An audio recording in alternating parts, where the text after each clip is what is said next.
All right, welcome everybody to our first alumni night for the How to Solar Now mapping tool. It was a collaboration between New Yorkers for Clean Power and Clearwater that we started in fall of 2021, and we've been doing them pretty regularly. We had a spring 2022, a summer 2022, and a fall 2022 cohort series, and we've had a lot of participation, so we decided to create this alumni night to just touch base on where everyone's at since graduating, and then also provide some information in case anybody's interested in joining us for future cohorts. So I just want to start off and introduce myself. If you don't know me by now, I'm Melissa Ichetta, Program Manager at New Yorkers for Clean Power. We also have joining us Alex Wolf, Conservation Scientist at Scenic Hudson. We have Manajo Green, my co-host facilitator, and she is an Ulster County legislator and former Environmental Action Director for Clearwater. We also have some other alumni we'll be introducing as the night goes along, and I'll introduce them right before they present. And so I just want to do, since we're a small group, a little go round, which actually our presenters may introduce themselves now.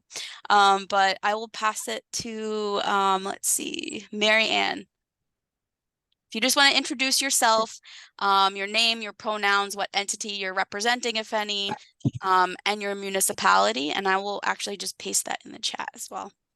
Okay, great, thanks. So I'm Mary Ann Cunningham, and she, her pronouns, and I teach at Vassar College. And I am interested in sort of seeing how, I've really admired the program, like the How to Solar program, and I'm just really interested in seeing what kinds of uses people have gotten out of it. So I'm not really an alum, I'm just learning. Great, do you want to pass it to someone? Oh, I'm sorry. Okay. How about to Steve? Sorry. Hi there, Steve Powers. I'm the chair of New Lebanon's Climate Smart Task Force, also on the CAC, the Conservation Advisory Council, and the ZRC, the Zoning Rewrite Committee, which is in which capacity I've been working on the solar rewrite regs for the town. James. Thank you so much. My name is James Creighton. I'm a councilman in the town of Cortland in the upper left-hand corner of Westchester County, and I'm the deputy supervisor. I was part of 2 master plans in the town and was one of the, I guess, part of the inaugural group of people using the solar mapping tool back in, I think it was fall of 2021. So we were able to make great use of it, and we actually did an overhaul of our solar code based on what we learned there, and some of the information that we were getting from both our community as well as from the tool itself. So looking forward to sharing information with you all. Next, did we get everybody? I think Melissa? Oh, Melissa, go ahead. Oh, no, go ahead, Peter. I'm Peter McKnight. I use he, him pronouns. I'm the chairman of the planning board for the town of Hurley, and I was in the spring 2022 cohort, and I've created a presentation I've presented to our Conservation Advisory Committee and Climate Smart Task Force, and I shared it with our town planner who's working on our comprehensive plan. So we'll see what happens. Great. And I'll pass it to Melissa Everett. Great, thank you. I'm Melissa Everett, Executive Director of Sustainable Hudson Valley, and we've been spearheading this regional climate action roadmap and toolkit, which is in discussion draft form on a website I'll put in the chat. But it's the energy working group for that effort has sprung forth with what you're part of. And there are a bunch of other groups looking at land use and agricultural preservation and stuff. And I'm here to kind of, connect things. And especially another arm of the energy interest is in looking at where your solar interests might collide or disconnect with the utilities grid capacity upgrades and that planning. And so we're trying to get doors open with the utilities to have a more constructive conversation. And that just wipes my agenda item off. Okay, well, we could elaborate more on that if we want in a bit. All right, so I just wanted to give some brief stats about the workshop since our start in fall 2021. Looked at our attendance Excel, and it looks like we have 105 registrants that registered for the solar mapping training from this whole year. It does not really indicate how many of those folks went through all 5 of the sessions we have. And, some of those sessions are optional, so we need to sit down and really find out how many of folks actually went through the whole training. But we have had participation from almost every county in the Hudson Valley. I was looking at the attendance list, and it was pretty impressive on our reach of how many folks and different municipalities we've reached. We've also had varied background of folks from conservation advisory councils, climate smart commissions, planning boards, zoning boards, and just people in local government who have joined these cohorts. And then a little bit about the Google form I sent. So we didn't have that many participants fill that out, but those that did, we actually had representation from every cohort we've had. So the fall, the spring, the summer, the fall again. And from that, most of the people indicated that they've used the tool since graduating, and they recommended the tool to others. So I thought that was some really telling and proud information to see that folks are continuing this work but beyond the training. And so that's some stats. I'm now going to pass it over to Melissa if you would like to elaborate about possible grid updates and how to marry this work that we're doing. I'm going to elaborate briefly, but I think that you all have looked at what's your local reality, what your land use, realities are, in some cases your zoning, sites that are most promising. Meanwhile, others of us have been realizing that when you get to a certain point, you might engage a developer, you might reach to the utility to get a sense of what your interconnect fee is. It might be a ginormous honking amount of money that you weren't planning for. And that process is not, it's just an old-fashioned bureaucratic process. It's not evil, it's just not helpful.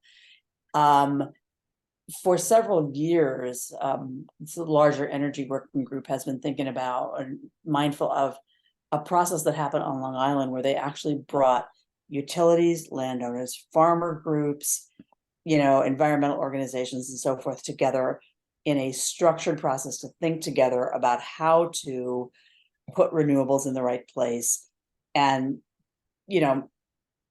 encourage, support, and require the utilities to plan for it. And our utilities in the Hudson Valley are planning for grid upgrades with the Public Service Commission under their supervision in like the ultimate wonky process behind closed doors that does not involve, it's about technical planning, like what does the grid need, but not what are the communities thinking about, not where are the needs for chargers at the throughway on-ramps or needs for microgrids in the inner cities, or none of the real need-driven stuff. And so there's a small group of folks in energy finance and solar delivery who are, I think, have gotten a door open to start talking to Central Hudson and to the Public Service Commission about a process that is modeled on the Long Island process, or maybe something simpler. But if we can use this alumni conversation and follow-ups to it to figure out where there are motivated communities that are feeling ready to, to do solar projects, we could say, dear Central Hudson, look what New Paltz wants to do, look what Cortland wants to do. How can you help these things to happen? So I see Manna nodding in a way that I know means she's baking something. Yeah, it was what I have been thinking as I was listening is that NIPA now has a much more profound role. And we need to, this is more energy working group stuff, but we need to reach out to them. And as it turns out, Nick Vazda, who was the director, went to NIPA, and we have some other good connections at NIPA who have been very helpful. And really their role is to pick up the deficit that the municipalities and the developers don't do on their own. But getting them to work with the municipalities in some proactive way so that they have less cleanup batting to do. That was what was going through my mind. Thank you for asking. Okay, so any questions, or did that make sense? I see some nods. Okay, great. Well, I'm looking forward to just listening to your updates. Okay, great. So then I will turn it over to our first presenter, Peter McKnight. And he is I'm reading the wrong one. Chairman of the Planning Board for the town of Hurley, and he's our spring 2022 participant or alumni. And he's going to share his screen. And we practiced, and you're on mute. Now I just have to find it here. Well, it says share screen, so I will go with that. Are you seeing solar mapping report for the town of Hurley? Yes. Okay, great. Okay. And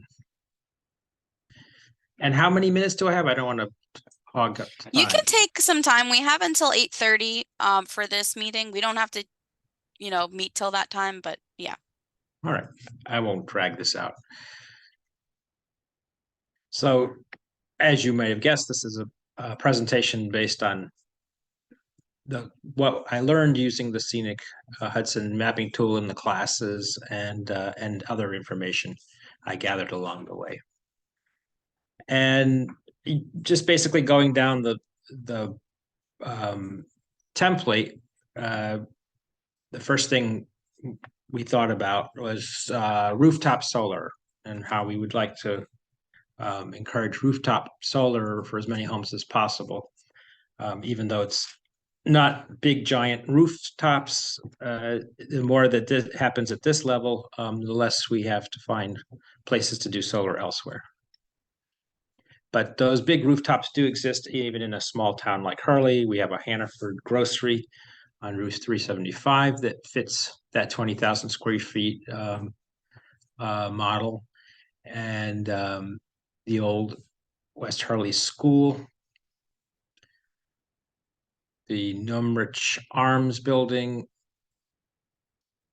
the Meyer Elementary School in Old Hurley, and then some that are not quite as big. The firehouses, there's some storage buildings, the self-store kind of places, pavilion at the town park, and once we get a new highway garage building in progress, we would want to look at that as well. And then the template also asks us to look at mined lands, and there was some mined land not too far from the old school, which also has some rooftops as well, which didn't quite fit into that 20,000 square feet, but that might be also something to look at. And old landfills. We have an old landfill on Dugfield Road. Considerations, and if anybody has expertise in this, it's welcome. But one of the things that the town is concerned about is that the membrane has to be protected, which, as you know, if once that's punctured, that can cause all kinds of problems. And we'd also have to assess the hosting capacity, which, if you've been through the class, that's a big issue. And we don't have a lot of hosting capacity in that part of town. It's kind of in the middle of nowhere. We're identified some of the parking lots. I'm not going to read these all out to you, but there's some parking lots in town that could be looked at. There's a rail trail along Route 209 that's actually basically, it's a rail trail that just basically parallels a rather fast road. So I don't know if anybody would feel like it would be ruining the scenery or anything like that, but something to consider. The land that's under high tension wires in town. And then the other thing we want to look at is protecting our agricultural resources and promoting co-location. The areas that are in brown here show some of the big farmlands in town. And actually some of that's under the ownership of the Farm Hub, and they, I would imagine, would be open to this kind of thing. And as the mapping tool said, communities should consider allowing some solar development on farmland. And you know, that can work because we have some new ways of doing solar on farmland, which I'm going to get into in some of these other slides. So we have pastures. You can put solar panels, and you can put in, you know, have farm animals working around that. Okay, why is that not going to the next one? There we go. And then even cultivated lands. Crops such as lettuce and other greens benefit from shade. So so a lot of fear, there's a lot of fear that, oh, if you put solar panels on farmland, you can't grow anything underneath them. Well, that's not really true. It also provides shade and reduces evaporation, reducing the need for irrigation. And there are even now some translucent panels that allow sunlight to filter through. So that allows for even more opportunities for sharing the land with our agriculture. These are tomato plants growing underneath a solar panel, which lets enough light through to keep the tomato plants happy. Then we have our wetlands and floodways. So DEC protects most wetlands larger than 12.4 acres, certain smaller wetlands of unusual local importance, and there's also a buffer area of 100 feet around every wetland. So what can we do? Well, regulated floodways cannot be developed. However, undisturbed, and of course we don't want to disturb the floodplains that are already preserved or undisturbed. But if we already have a floodplain heavily impacted by development, it may be suitable for solar. In our case, some of our floodplains are also our agricultural lands, so that can dovetail nicely. Now, here's something that that a town like Hurley, if we can get New York City to agree to it, might be a great source of solar. We have a big reservoir in our town, the Ashokan, and if you can do photovoltaics, as they're called, or floating solar arrays, that could be another great source of solar power. And the benefit is that not only do you get electricity out of it, but it also helps prevent algae, and it reduces evaporation, all while generating electricity. And this first was developed in Japan in 2007, but closer to home, we have New Jersey, completed the largest floating solar array in North America in 2019. It was a 4.4 megawatt project on a reservoir in Sayreville.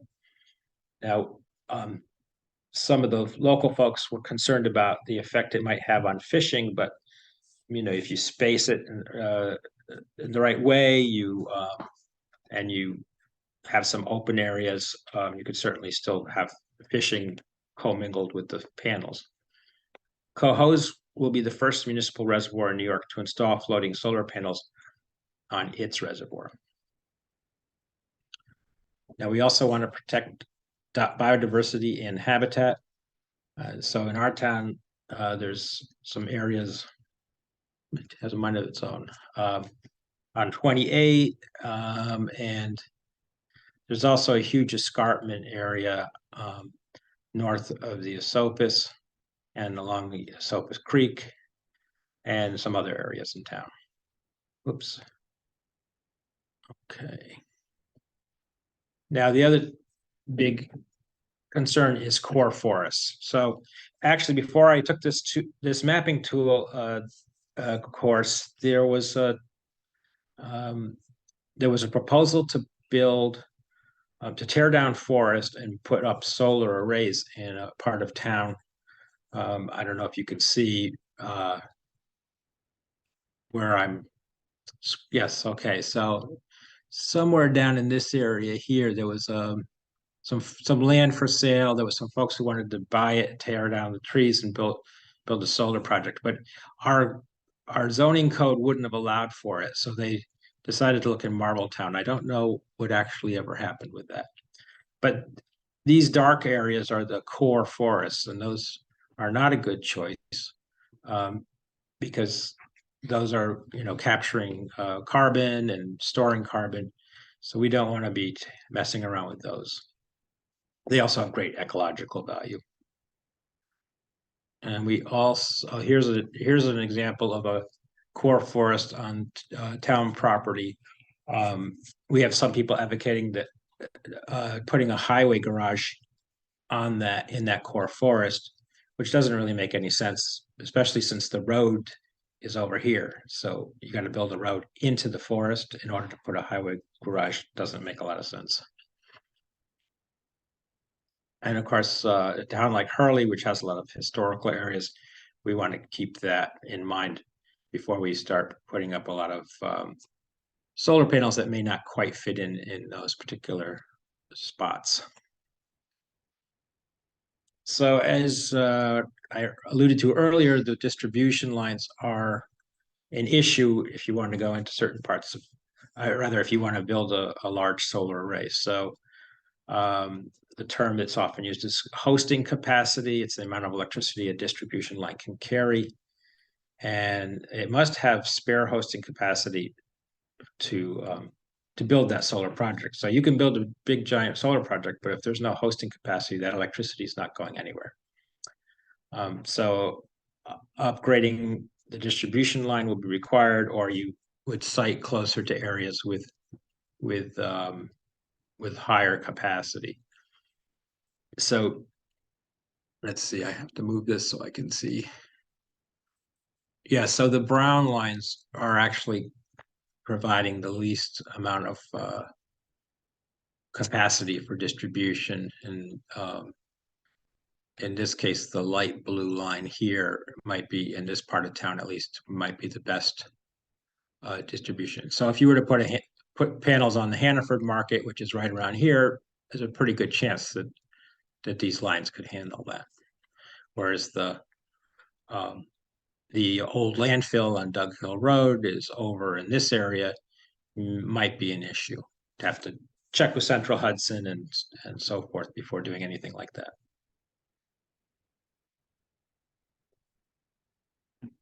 And the very large solar systems must be close enough to transmission lines to make interconnection economically feasible. So this is where our transmission lines are along the thruway here. And the term interconnectivity, again, for those of you who've been through the class, this is old hat, but for those who haven't, this is good information. So you have your generation, you have your transmission lines here, you have your substation, and then your distribution to residential, commercial, industrial. So some of the recommendations from the community that were that Hurley or the town of Hurley or an independent group might be able to gather relevant experience from people who have installed solar and share that on the town or a related website. So something like watch out for overpromising by some of these solar companies who will tell you we can meet all your electricity needs with your rooftop, which in some cases may not turn out to be true. now this one sounds a little trickier to me, but somebody suggested that the town of Hurley might be able to offer some form of tax incentive to people who install solar. And for those needing to selectively cut or trim trees to reduce shade on the panels, the town of Hurley or an independent group might consider negotiating with or identifying tree companies that are willing to offer reduced rates for customers who are installing solar. So sort of like a bulk discount or something along those lines. So in conclusion, the town of Hurley has several potential opportunities to bring solar to the community with projects both large and small. And unnecessary barriers to the solar power at the town level should be revisited, while protection of core forests, wetlands, floodways, and other sensitive areas should be enhanced. And one of those barriers, we do have a law in the books that says you cannot have more than 12, I believe it's 12 kilowatts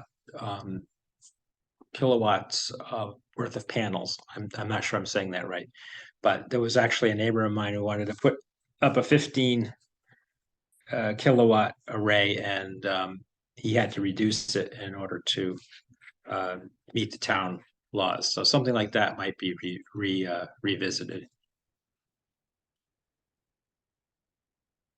And then these are actually, I think this came out after I went to the class, but the Office of Renewable Energy Siting, or ORES, will serve as the central forum for siting and permitting new large-scale renewable energy facilities in New York State. That may have come from an email from Manna, I'm not sure. It'll be sure that siting decisions are predictable, responsible, and timely, etc. And these are my references, and I'll be happy to share these slides. I'll share them with Melissa, and she can share them with others. Great. Thank you, Peter. Thank you. I love the transition on some of your slides. You had I that's my feedback. I can't take credit for that. That was really? That was Lynn Bailey, who's on the Climate Smart Task Force. She gotcha. offered to doctor up spruce them up. Yeah. presentation. I did have a follow-up question. So I in the email chain with Manna, I did see something about maybe you had written a report, and did the report go with this presentation, or was the report the presentation? The report was actually the first draft of this presentation, and Gotcha. then somebody, it was actually Lynn offered to make a PowerPoint for me, and I said, I think I want to have a little more control over it, so I did it myself, and then she spruced it up for me. Great. I mean, your point about zoning code, I think, leads into Jim's presentation, but I don't know if anybody has any questions first about your content. Man, I see your hand up. I just, I wanted to just go back to the idea of solar on a closed landfill. I believe that there's a way to do it with ballast, so you have a structure that sits on top of and wouldn't hurt the lining, but I thought that might be a question for Alex. Yeah, I'm not super knowledgeable about the engineering of it, but I know it can be done. I think, Manna, you're on the right track with the ballast there. I can tell you, Ulster County has solar on one of their landfills, which is, I think, just off of like Route 32 and Frank Sotile Boulevard off of 9W there in Kingston, town of Ulster area. Peter, and let's see, City of Beacon did it. I think Saugerties might have done it on a landfill as well. So it's certainly being done. I'm sure the Ulster County folks, whoever was involved with that effort, could clue you in on some of the technical details that I'm not aware of. Yeah, so if only we could get to the distribution capacity, we'll be all set. So we're seeing a theme already. The interconnection is a roadblock for one of the sites that you were looking at. But yeah, any other points people want to make, or comments or questions for Peter? Okay, so we'll pass it over to Jim Creighton, Town Councilman for the Town of Cortland and Deputy Supervisor, and he is from our Fall 2021 series. I know we call it cohort sometimes, but yeah, go ahead, Jim. Terrific. Thank you. Peter, that was a great presentation. You actually covered a lot of the detail that I won't have to cover, so that's great. What I'll do is I'll bring it down to just our local town level, where we had a number of siting suggestions from developers who all seem to be focused on our core forests, areas that were undeveloped and really provided a lot of our biodiversity and interconnection for some of our major parklands and forests. So we definitely were getting a lot of pushback as things were going before the planning board. Clearly was not what was intended when, we're all trying to encourage green, sustainable communities. And this is certainly extremely important to have solar and battery storage and other things out there. And we all need to do our part, but we don't want to lose sight of the fact that, our neighborhoods and our precious areas of forest are things that we also still want to protect. So how do we guide development to areas that are more appropriate or maybe more ripe for some developments? So let me see if I can share my screen, and I'll bring up my slides. Okay. All right, and that's there.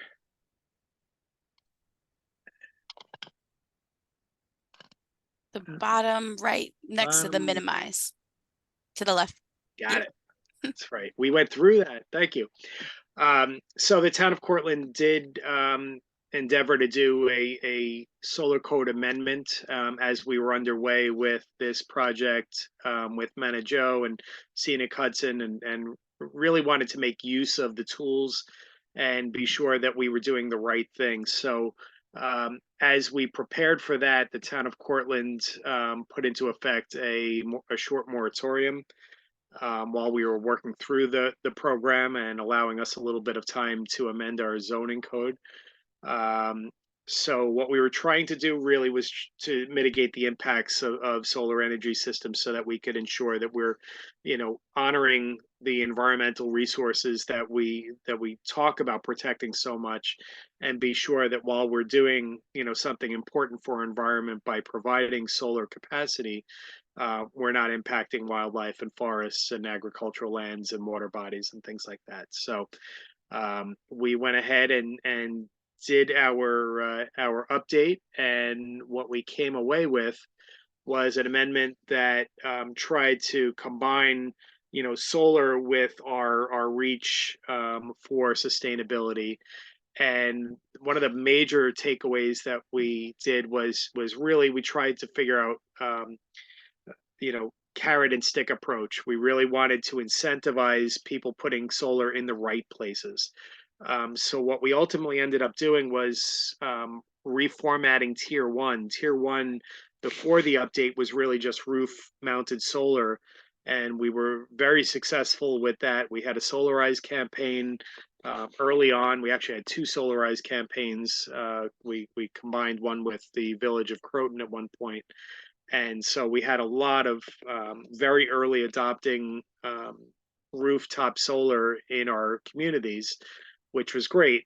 But what we weren't seeing were rooftop solar on the mall buildings, on major, box store type areas. And we certainly weren't seeing any canopy mounted solar in parking lots. So we thought, one of the things we hear from developers all the time is that the planning process can be extremely difficult and time consuming, and the public certainly needs to have their say, but sometimes things get caught up in a cycle that is really not productive. So what we wanted to do was incentivize tier one, and we included along with roof mounted solar, we included building integrated solar, which we don't really have a lot of yet, but hopefully that will start to work its way into our world as we see New York City taking up, a position on this, and that ultimately I think may make this more economically feasible. So looking to the future, that'd be great. But we wanted to ensure that people knew the canopy mounted solar in the parking lots was now tier one. Tier one basically just meant that they just had to go get a building permit from our department. There was no siting. The building department would require certain things to ensure everything is done safely, but they didn't have to go through the planning board process or seek a special permit from the town board. Tier two remained largely what it had been previously, and that has more of a wonky definition to it. And then tier three was pretty much everything else. Mostly the very large utility scale solars or things we haven't thought of. And obviously we'll need an amendment to the code if there's something new that comes up and we haven't thought of it. But for now, that's the system that we have. So tier one allows us to just go through the building department, and it'll be permitted in all zoning districts, rather than pick out, certain larger industrial. If you're able to do something sensible like this, even in a residential district, um, go for it. It's pretty hard to do, and so we did have some pushback, and ultimately said that ground mounted and canopy mounted solar energy systems would be prohibited in the very small residential areas that really could only sustain a single family home or something along those lines. But otherwise, we wanted to ensure that the pathway to doing this type of solar was as easy as possible, and hopefully get people to start thinking about their parking lots and start thinking about ground mounted with canopies. Canopies are very expensive. The town of Cortland had been working with Ecogy to do a canopy mounted solar in our town hall parking lot, and we've got a number of other areas that we're looking at in one of our sewer plant facilities to do battery storage and solar. So we're looking municipally where we can help, and we were hoping we'd have something in the ground so we can use it as a showcase to tell local business owners or developers, look, it can be done. We did it. You can do it. Didn't quite happen as quickly as we would like, and incentives certainly were reduced, but having this system where it's tier one will certainly allow a much more streamlined ability to get something designed and in the ground than having to plan in 2 or 3 years in a planning process and worry about lawsuits and other things. They are still subject to seeker and to ensure that the things Peter was telling us about, wetlands and water courses. We've got a tree code, and we've got a steep slopes code, so they still have to account for all of those things. But that it's trying to make it simpler is better. Tier two. This is we tried to tweak it a little bit to make it a little bit easier, but this does still require site plan approval. And there were a few things, but this is really where we're looking at industrial areas, commercial districts, things that really would be good candidates for this. To the extent they want to do something like this in a residential district, we do have the ability for that to happen. We just wanted to make sure that the setbacks were large enough that it was either discouraged in residential areas or it was big enough that it wouldn't impact the residential homes nearby. And then tier three, I'll skip through most of this, but they've got a lot of details that they have to follow through on. Setbacks that are a little more generous in a commercial or industrial area, but when you're in residential, again, you don't want it to really impact any of the homes that are in the area. I don't think we have a lot of using the solar mapping tool. There weren't many areas where this would come into play, but we figured we'd build out the full code so that it addressed everything. and who knows down the line if somebody decides to take down a big box building or something and put something up. My guess is solar isn't going to maximize their profits, but it's certainly something that is possible. And again, they're subject to wetland code, the wetland codes, and the tree code, as well as the steep slopes. So the biggest thing that we tried to do, and what we talked through during our cohort of the solar mapping, was to come up with something that looked like a priority of locations, something very similar to what a lot of you would recognize when you're talking about cell towers in your towns and municipalities. We wanted to encourage developers not to look at the places that were the most sensitive areas, look at the low hanging fruit. And so we actually put into our code a priority of locations that directed people closer to the area of brownfields and industrial and commercial properties, or industrial properties that some that aren't near residential, and then those that are. And then we basically, the other property in town is really the residential property. But we figured if we were able to set these priorities out, we've told people this is what we're expecting, and then the developer would then have it would then be their obligation really to, if they're not choosing a site that's the highest priority, they need to explain, whether they looked and what they did and why they couldn't choose a higher priority selection. I'm sure most of the time the explanation will be, well, we had a lease with these guys, or we had access to this site, we didn't have access to any other sites. But what we are trying to do is to ensure that the low hanging fruit, the areas that we all recognize as being extremely things that we all would expect solar could be in an area, were it not for other financial issues. You need to try to see if you can get it there. Sometimes interconnect won't work, or sometimes the site just isn't available. We have the former nuclear plant, the Indian Point plant in our community.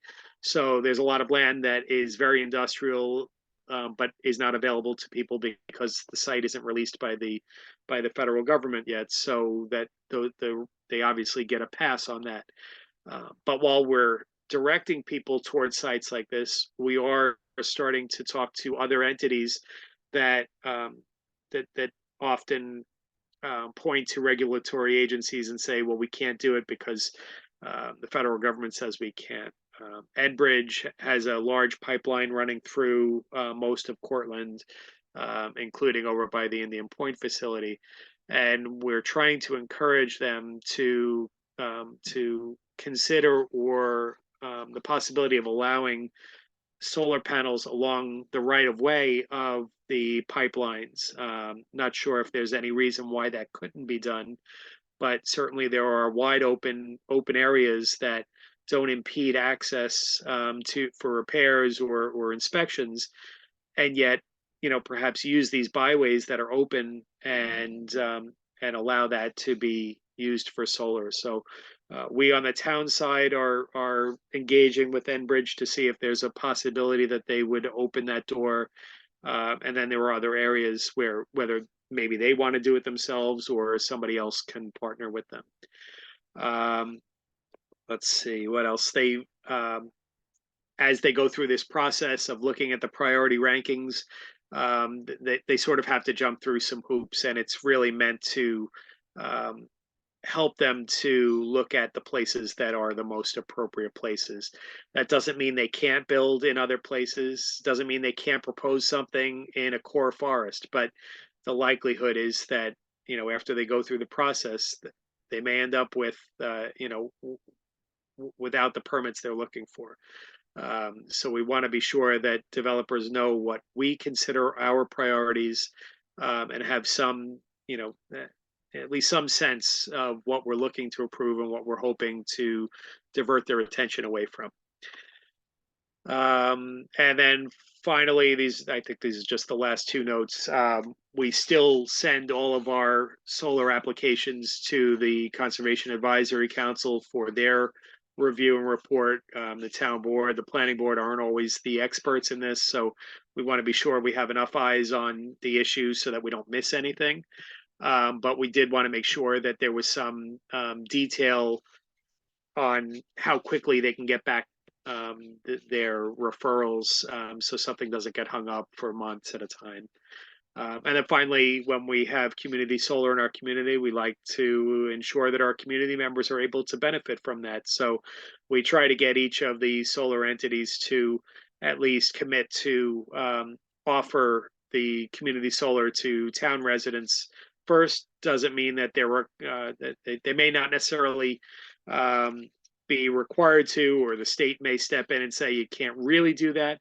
But as long as they're reaching out to Cortland residents, people are interested in joining. If they're a renter and they can't put solar on their own house, community solar is a great option for them. So, and with that, this is my contact information. If anybody has any questions, feel free to reach out.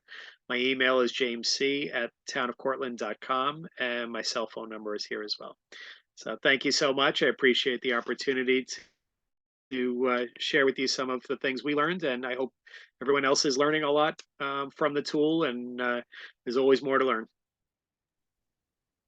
Thank you so much. That was so amazing. I just off the bat want to say I feel like your presentation and the town of Cortland is really taking the principles learned in the tool of smart solar siting. And I hope Alex feels proud that me and Matt are trying to do a good job of educating people about that process and really, yeah, designing things like your entire presentation is just like the perfect example of key things learned from the tool and that you're applying to your town. So it's really encouraging to see.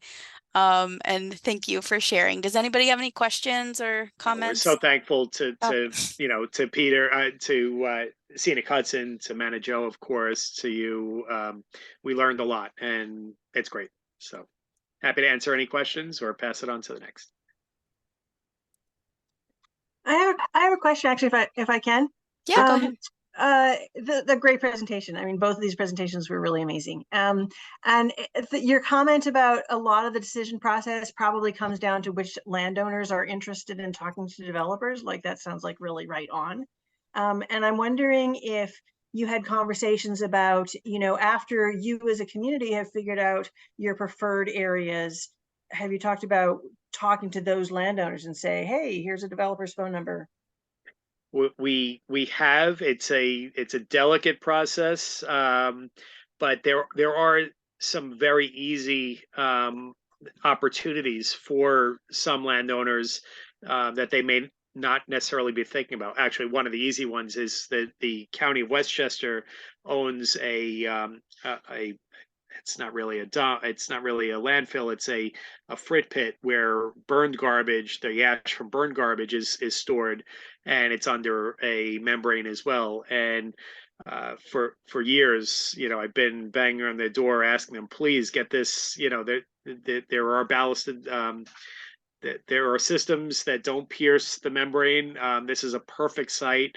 I know there's interconnectivity there. They just haven't done it yet, but I know they're thinking of it. They're really easy. We talk to our county, without any worries, and have our county legislators who are always willing to listen. Some of the larger landowners, we've got a large mall or a strip mall that has a Home Depot and a Walmart and some other things. We do try to encourage them to start thinking about this and doing something. Some say, it takes upgrades to the roofs and some other things, but we have had a lot of success of some large scale solar in our town, but there's always more opportunity. There are a lot that can do it. When somebody's building, we find that that's the best opportunity to talk to somebody. Like you're putting in something.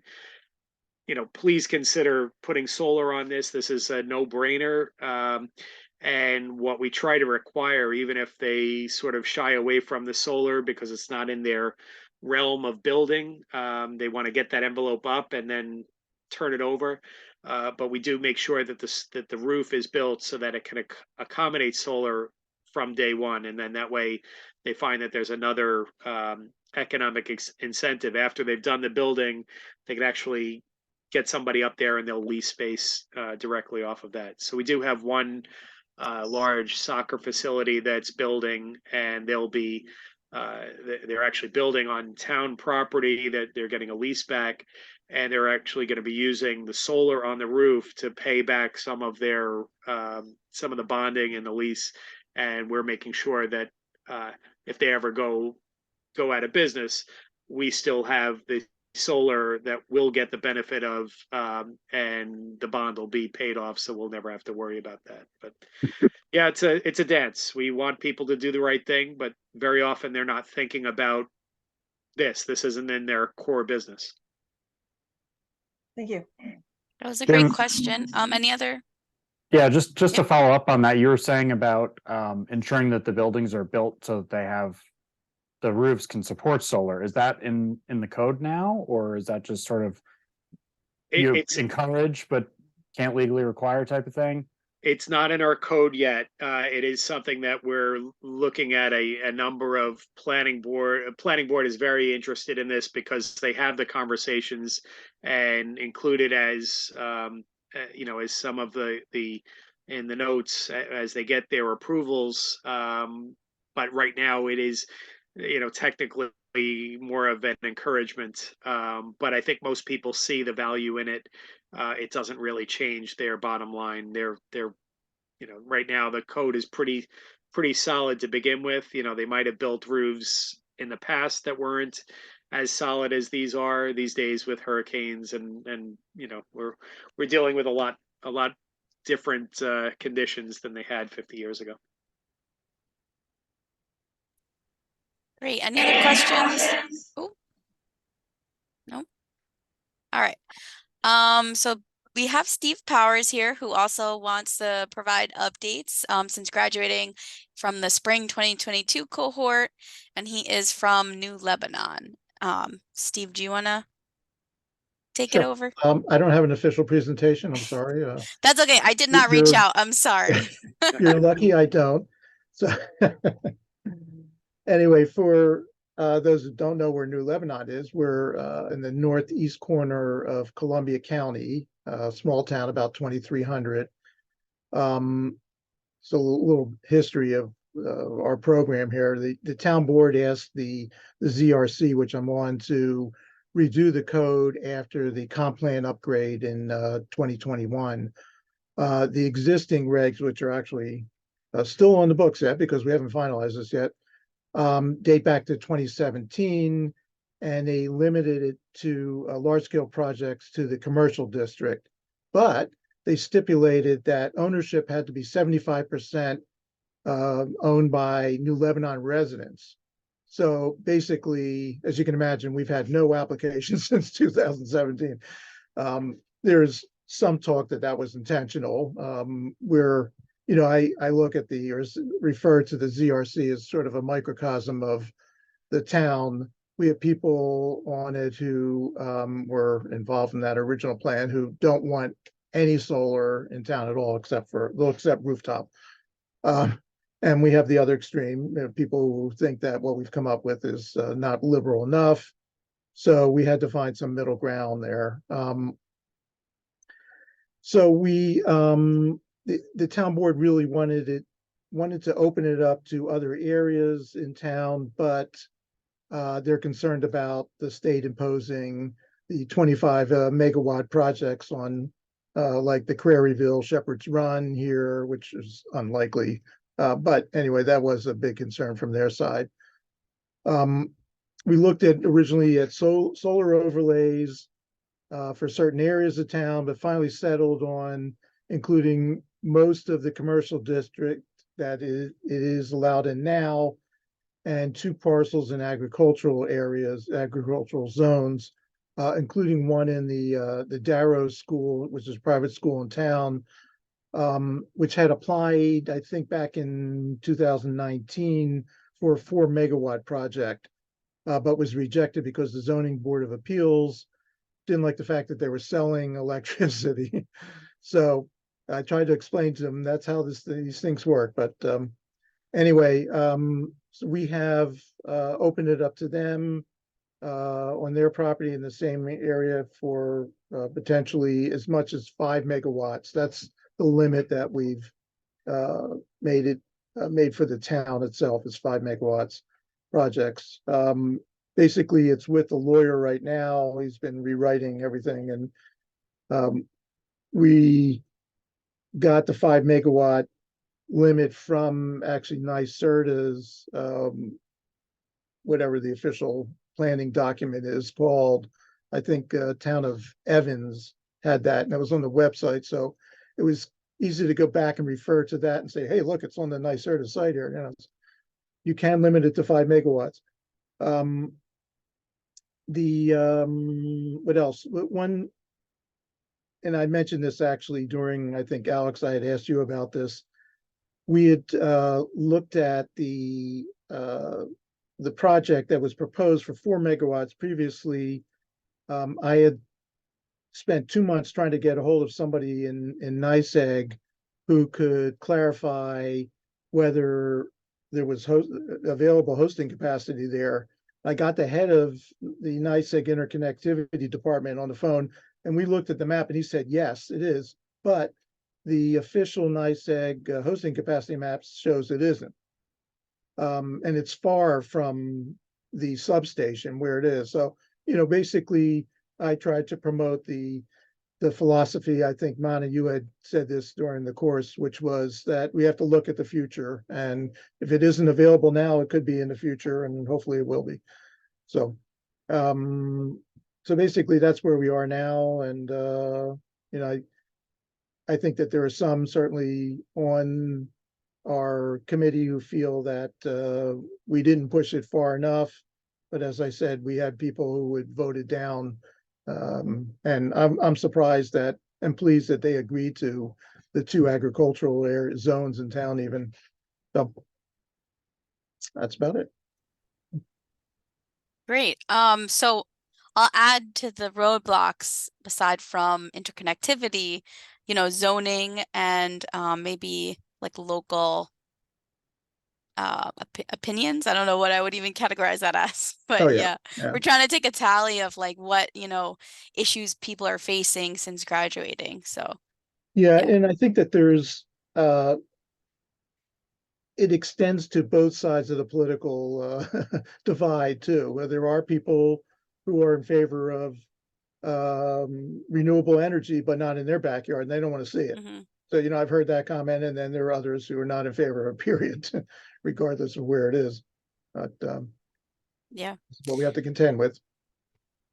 Any other questions or comments on Steve's updates? All right. Well, thank you for that. I also have a little paragraph I'm going to read from Alan Newman, who was in our fall 2021 cohort. He is from Marbletown, and he shared his report with the town's ECC and recently with Blue Sky Energy Solutions, an interesting company that develops small-scale renewable energy projects, such as for schools and residences. Blue Sky has submitted a grant to the U.S. Department of Energy for a scoping study to develop a project in Marbletown. So that's some exciting news from Alan, who couldn't make it tonight. We also wanted to open it up to anybody else. I mean, I think the people who have given presentations are everyone who are alumni, except I guess from Mana and me. Mana, I don't know if you have updates on Rosendale. You presented to Rosendale and oh, you're muted. I'm gonna ask you to unmute.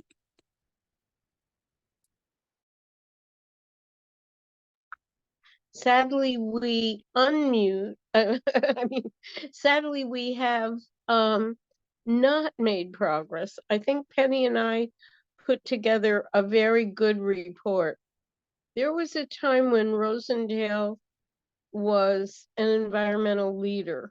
We, you know, put a I think it's a 10 kilowatt system up on the roof of the pavilion. We could now put another array on the south facing roof of the recreation building.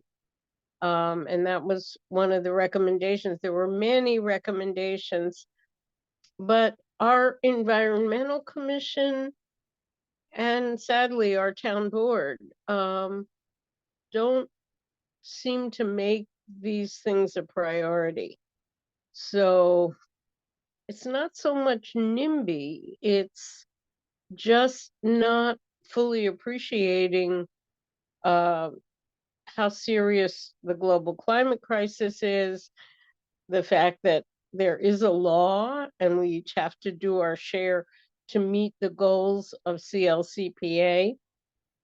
So I've been trying to go to the town board meetings and reestablish a good working relationship, and also we'll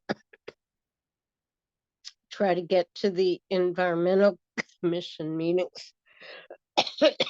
We have potentially a very good economic development committee or commission that would potentially want to work with businesses and help them through this process. But it's been difficult to get the town board to allow the chair to convene meetings. So it was so inspiring to hear these. Let somebody else go. I'll be back. Okay. I'll actually go and give a quick little update for Kingston. So I actually finally did the worksheet and the homework because the whole time I was facilitating, and yeah, so I teamed up with Thomas Beach, who took the cohort in the summer of 2021. And yeah, so on fall 2022, we worked together to create a presentation after that cohort. And we presented it first to the Climate Smart Commission, which I'm a commissioner of. And now we're going to be presenting to the planning board. It keeps getting pushed off because there are competing topics for them, but presenting to them next. I also really pushed for one of our commissioners on the Climate Smart Kingston Commission is on the zoning board, and Kingston was recently redoing their zoning, and I pushed for some more, I think, friendlier language for solar. There was some very limited wording, but I still don't think what they came out with was good enough. And so they're telling me that they just had to get a final zoning code done and that they're interested in doing an amendment later on. And I'm definitely going to take this recording and send it right to the Climate Smart Kingston commissioner so that they could study the town of Cortland and what Jim's doing, and hopefully, mirror something similar. So that's my update. Other than that, Manna, you were wanting to maybe lead a roundtable discussion. Is this a fair time to pause the recording? Or did you be done? I want to keep recording through. Oh, I muted you because you're coughing. Sorry.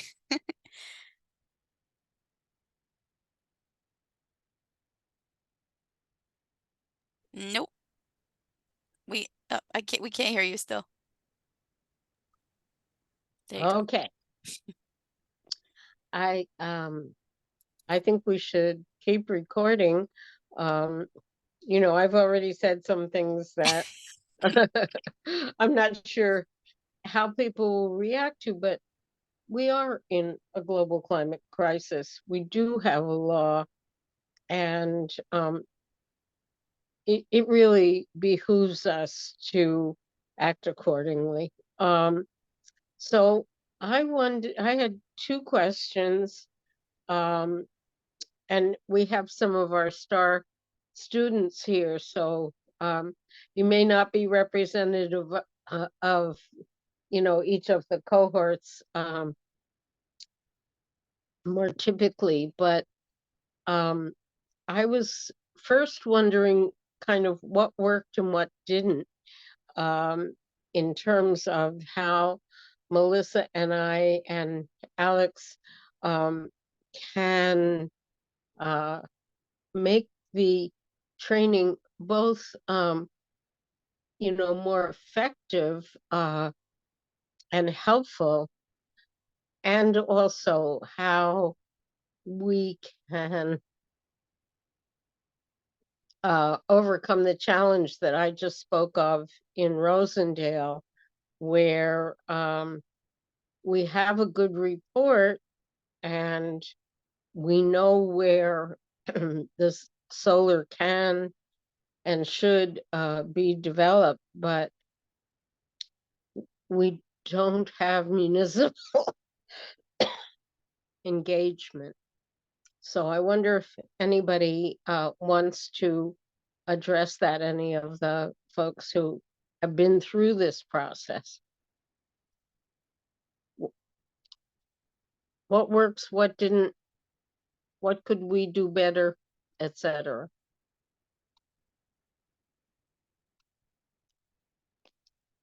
Well, if I might add, I don't think that anything that you're doing is going to impact or change the town boards or the municipal boards opinion. Those are what they they either agree with it or they don't. But one, I was going to ask this question anyway. Is I heard that there's a new program being proposed at the state level that will basically duplicate the Scenic Hudson model. Is that correct? I don't know if Alex wants to speak on that, or I know a little bit about it too, but You go ahead, Mel. so there is a bill with Dee Dee Barrett for a statewide mapping tool. I don't remember the name of it, but yeah, it is and Scenic Hudson's working with Dee Dee Barrett to hopefully incorporate the smart solar siting. And Dee Dee Barrett's also from a very agricultural district, and so she is definitely hyper aware of, not touching, prime agricultural farmland, and wanting to make sure that mapping tools are incorporated with all the layers that we have for the Scenic Hudson tool. And it was just introduced this session, and I don't think it moved anywhere. But I maybe think I'm it wrong. passed. No way, really? I believe so. I don't know if the governor Oh, it signed was it, not in but any of my coalition yeah, updates. it's called the Cited Act, and Cited Audrey, who co-created the tool, was instrumental in helping Assemblymember Barrett to write it. And so part of it is to do some sort of statewide mapping tool like the solar mapping tool across the state, and part of it is to help address the public education side of solar sited issues, and sort of try to help communities get a better understanding of the issues and how to grapple with them in terms of smart solar planning and that kind of stuff. So how does that impact the Scenic Hudson role in the future? Are you going to continue doing this, or? That is a great question, and it's to be determined. Okay. I don't want to put you on the spot. No, that's okay. There's a lot of unknowns, even if the bill passes, which I'll double check, but it would then go to NYSERDA, and there'd have to be some sort of determinations of how they're going to enact the law, basically at the state level. That we're not sure how all those chips will fall, especially with NYSERDA being as in flux as it is, with all of the CLCPA changes and the ORS changes and all that. So dynamic times in New York State. Right. So it passed the assembly. I misspoke. It did not go through Senate this session, but Mana, you have your hand up. Yeah, I want to say that when I was the recycling coordinator for Ulster County, the way we made that societal change was that the state paid for people in each community to do the education, to design systems and implement systems that made it easy and accessible, etc. And I just hope that NYSERDA will maybe pay Scenic Hudson, that is, create a position within Scenic Hudson where the expertise already exists, not adding more work to you other than to oversee, but to help coordinate people at least in each county. In the case of recycling, it was in every single municipality. There were criteria that had to be met and deliverables, but through a local environmental assistance program, LEAP, I think it was called, we got the job done. And in Ulster County, we took our recycling rate from 4% to 40%. And if we're going to be meeting the goals of CLCPA, they can't sit in an ivory tower, which I believe Audrey has joined, and hope that it'll happen. They're going to have to finance the education and the coordination that will help get this on the ground. And they can't do better. We have proof right here from the people on this call that they can't do better than the tool you've already developed. There might be some tweaking or, you know, that idea that the maps are not always as current or as forthcoming as they need to be for hosting capacity. There are little things like that, but really a cadre of people to work with the communities and get this to happen. I think, for example, Rosendale, if they had, in those days, it was a paid recycling coordinator. If they had a paid renewable energy, there's some work available through the regional hubs, but it's not nearly enough, and it doesn't focus on implementation of renewable energy with storage. It focuses more on energy efficiency. Yeah, great point. And thanks, Peter, for putting an article in the chat about the Cited Act. We have one more question on our roundtable discussion topics. So does anybody have any other questions you want to float around? Okay, so the last one is, what could be done going forward to support getting renewables built and doing it right?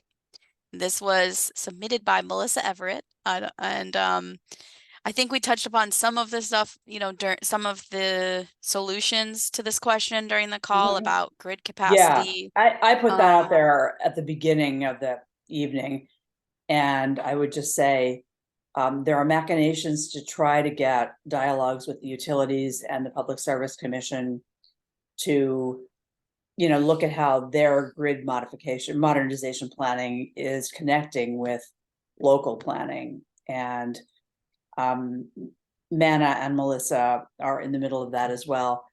And your local identification of opportunities could be real great inputs to that if the door opens.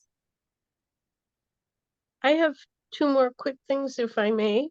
One is to ask Peter if, he and I can be in touch about putting you in touch with whoever was back when Mike Hine was executive director, when they implemented the solar on the landfill, and how that was done and what knowledge is there, plus, of course, what NYSERDA has. But solar on landfills, if there is a the ability to interconnect the hosting capacity, should be a no-brainer. And EPA in the report to Rosendale assumed that we could do that. And then we ran into an interconnection issue that was going to be really costly. But the two things that came out most clearly from the work of the Energy Working Group, one is that the utilities have to work with the municipalities to plan solar grid upgrades. And the other is that the Public Service Commission should prohibit the utilities from inflating the interconnection costs. In many ways, the utilities have rate cases and their return on investment is 9 to 10%, but when that doesn't cover the interconnection, and there's a real serious problem with that. And I've mentioned it to the head of the Public Service Commission and DEC, not yet as clearly to NYSERDA, but those 2 points. And we do have a draft of a municipal sign-on letter. Simon Strauss has been helping with that. The last thing I want to just bring up is that I've been working with a union for well over a year, probably closer to 2 years. They want to install a community solar. They have approximately 4 to 5 acres. And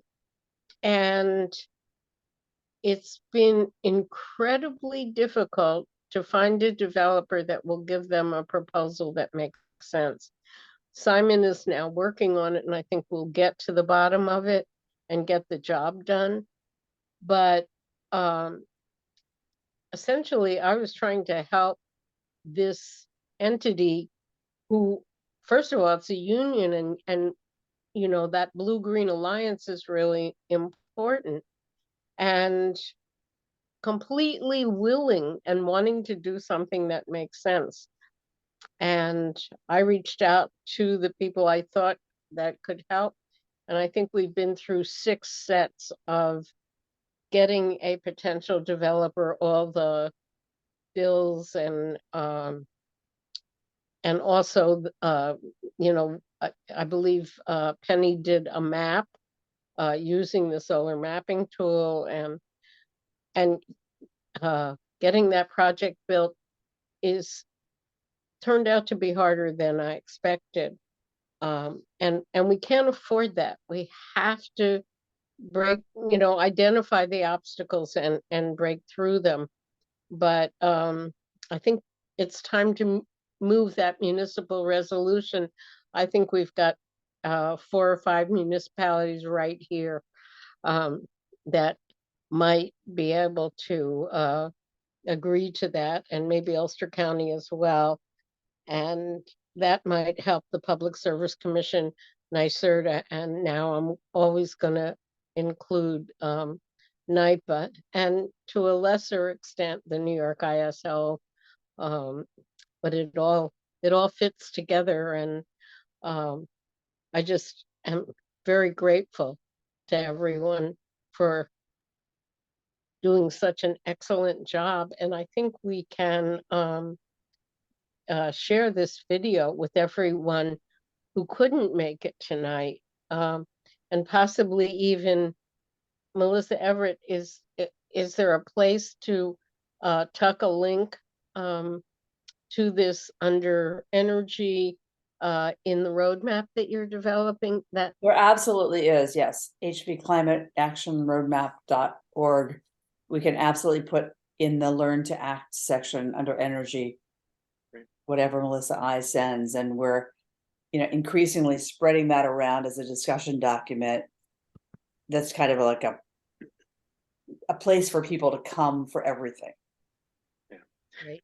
The biggest stumbling block I'm seeing right now is the incentive structure seems to be declining at a rate that the developers are just not able to keep up with. They keep saying it doesn't pencil out anymore. You know, Yeah. where they were very interested in something Hmm. and they just don't want to do it. Yeah, I mean, we put comments, I mean, Vanna and I collectively spent like $6,000 plus doing comments into the, the big consultative process that they did in the summer. It was like 65 pages, we edited down to 20 pages, right? We bonded. And it was really substantive stuff from energy developers and policy people, and nothing seemed to happen from it. And I think we need to find more ways to open the doors to understand what's really going on at the higher levels and how to support them, because they're clearly slammed, but how to just show the value of all this local knowledge, because it's a big paradigm shift. Yeah, and with that, we have 5 minutes left. Oh, okay, Marianne, go ahead. I was just wondering if James could elaborate on the incentive structure and it not penciling in for developers at this stage. Like, what are some of the big stressors or changes? So there was a lot of interest in canopies, but steel costs, supply chain got crazy. And at the same time that supply chain became expensive and difficult, is the same time when the various incentives were just if you weren't in a certain group, you got to get in and get in early, and once it's gone, that you get the next one and then the next one, and that the lesson I know I learned was just sign the paper, get them into the stack. We have Con Ed, let them start getting through the process and then see where the incentives are at that point. If you don't even start that process, the incentives are going to be the least, you're not at least going to have the benefit of attaching, on the more recent, the earlier set of incentives. So you're talking canopies, pretty much. Canopies are the ones where they're saying they're not penciling out. So they're trying to focus again on ground mounted, where it's easier. You could just do a ballast or a stick in the ground kind of thing. I think they've been I saying know that faster for 20 Sustainable years. Westchester got worked with Con Ed and got an adder to make canopies pencil out in their territory. Who helped them with that? Was that Sustainable Westchester? Westchester. Okay, I'll get in touch with them again. Yeah, Peter's been great.